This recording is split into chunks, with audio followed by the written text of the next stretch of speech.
Welcome to this week's edition of the OCU Athletics Update. I'm Andrew Himes, and this week we're talking to Superstar Athlete of the Week, Kayla MacKenzie, and men's basketball coach, Dionne Phelps. Here on the OCU Athletics Update, we're talking to Superstar Athlete of the Week, Kayla MacKenzie, junior guard from Peoria, Arizona. Last week averaged 22 points and 5.5 rebounds in the Stars' wins over Oklahoma Baptist and Rogers State.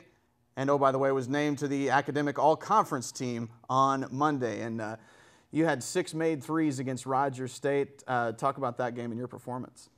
Well, a few games prior to the game against Rogers, I had been struggling a little bit with my shot and just couldn't get it to fall. So luckily against Rogers, I was able to come through and knock down shots when we really needed them. And my teammates found me when I was open, and I was able to finish the play. Really, for the first time all year, you faced a deficit against a conference team especially. You got 10 points down at one point. What does that do for this team going forward to have played in a game like that? I think all it did was help us get better. I mean, we've played every game and we're ahead at halftime. And so for the first time, we really had to work our way up from being down. And I think that's just going to help us in the long run in the national tournament and just moving forward in the season. And talk about the honor that you received on Monday, being named to academic all-conference team. I'm a nursing major, which is difficult, and so that was a big accomplishment for me. Anyone that knows me knows that I'm constantly studying, constantly have my face in a book somewhere, so that was a really big accomplishment for me. And your team finished the conference season undefeated, 16-0 in Sooner Athletic Conference play. I know that was one of your goals going into the season, and talk about that accomplishment. That's a huge accomplishment. I mean, not many teams are able to do that. It's really difficult to beat a team twice in the same season, and I know for me individually, that's the first time. This is my 3rd year here at OCU, and I've never been on a team that's been unbeaten during conference play. So I think that just speaks for our team and just showing how relentless we are and how much we wanted it. Clearly a lot of momentum going into this weekend's conference tournament. All your goals are still intact. Talk about the team's outlook going into the tournament. We're just focused, same mindset. Got to take everyone like it's the first time. I mean, like I said, beating a team twice is hard, let alone 3 times. So I think we're just really focused and want to get it done. Can you tell us something about yourself that people may not necessarily know? I really enjoy smooth jazz music, especially when I study or if I'm just stressed out. I can just put that on Pandora and it just kind of relaxes me and puts me in a better place. So it's kind of different. All right, very good. Talking to Superstar Athlete of the Week, Kayla MacKenzie, and the number 2 ranked Stars will open Sooner Athletic Conference tournament play on Thursday at the Noble Complex in Shawnee.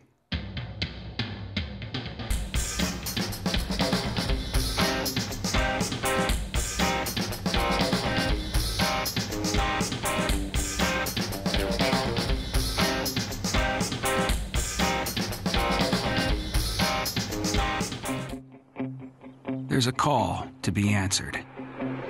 The spirit of competition is still alive inside. The desire still drives. The phrase student athlete has a great ring to it. Lasting friendships are ready to be made. You just want to keep playing. Game on. Learn more at naia.org. Here on the OCU Athletics Update, we're talking to men's basketball coach Dionne Phelps. The Stars wrapped up the regular season with an 80-77 win over Rogers State in Claremore on Saturday, and they go into the Sooner Athletic Conference tournament as the number 7 seed, playing the tournament host Oklahoma Baptist on Thursday. And Coach, take us through the final seconds of that Rogers State game. Charlton Jones, a banked-in 3 from the top of the key to win it at the buzzer. Absolutely. I tell you what, it was very exciting. I mean, it was a great opportunity for him. You know, as you know, he had to sit out the game before, so it gave him an opportunity to come back with a vengeance, actually. In that particular situation, I think we actually got scored on right before that with 5.9 seconds left on the clock. Once they inbound the ball, I had a choice to make, whether we call a timeout and see if we can draw something up or allow Charlton to go and just make a big play, and it just turned out in our favor. He made a big play. He's a kid with a lot of confidence, So I'm glad he took the shot. I'm glad he believed in himself, and we believe in him to do that. So great win. What kind of momentum does a team have after a win like that going into the conference tournament this weekend? You know what, at least honestly, it gives them a high. I mean, they're coming in on a pretty good high. You know, we have to bring them back down to earth a little bit to understand who we have to prepare for. You got to let that go. But anytime you can get a win going into a conference tournament, it gives you a little bit of momentum. And it gives you an opportunity to go in with a little bit more confidence that had that thing turned out the other way. Not only just that game, but you've won 6 of your last 9 down the stretch of the season. The team as a whole, is their confidence up at this point because of that stretch? They are. They're very confident in their abilities to perform well in this deal. One, we know that the only way we're going to get out of this thing is with defense. And I think we're coming around to that. I think the more we continue to talk about battling on the boards and doing things like that, the greater our chances of being successful. So they're feeling real confident. I think they're buying into it a little bit, but not as much as I would like them to be, as you've seen in a few games. Still not getting the offensive rebounds like we need to, still not getting the defensive rebounds like we need to. So we're going to have to take one more step in order to be successful this coming weekend.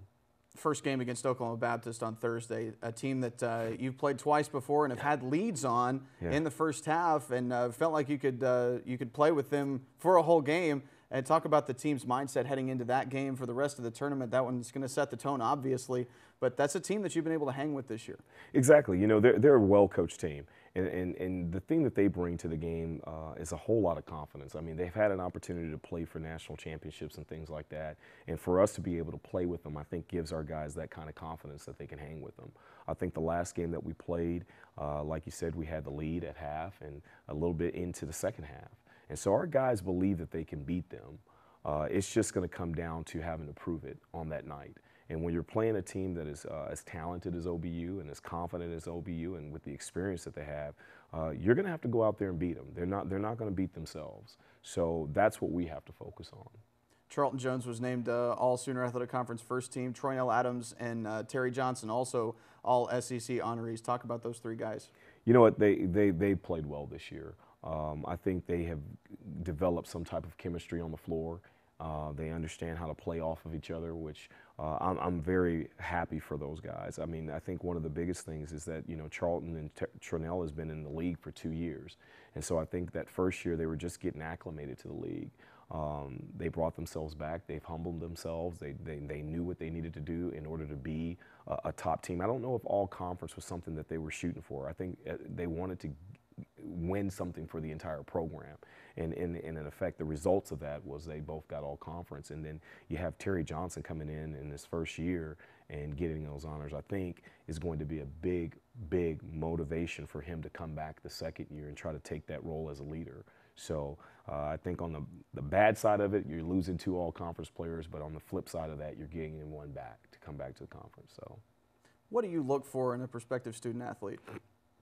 You know, for us, we start off with, you know, their character. Obviously, you see their talents, but we've realized that talent is just not enough. So we look at the things like the consistency in their character, consistency in their performance, if you want to look at stat-wise. Guys that are just very consistent in everything that they do, both on and off the court. It gives us a little bit of a comfort that we'll know what we're depending on, we'll know what to rely on. We know what we're getting each and every day from that person. And I think when you look at Charlton and you look at Troynell, they've been pretty consistent since they've been here. As you saw, Charlton was all academic. Since I've known that young man, I've known his family for quite some time. He's been on the all academic list or dean's list since he's been in college. And so that shows a form of consistency in his play. So hopefully, if we can find that right balance between that type of consistency and character and talent, I think we'll be okay. All right, Coach, very good. The men's basketball team gets underway, the Sooner Athletic Conference Tournament, on Thursday in Shawnee, Oklahoma. You can keep up with their progress on OCUsports.com.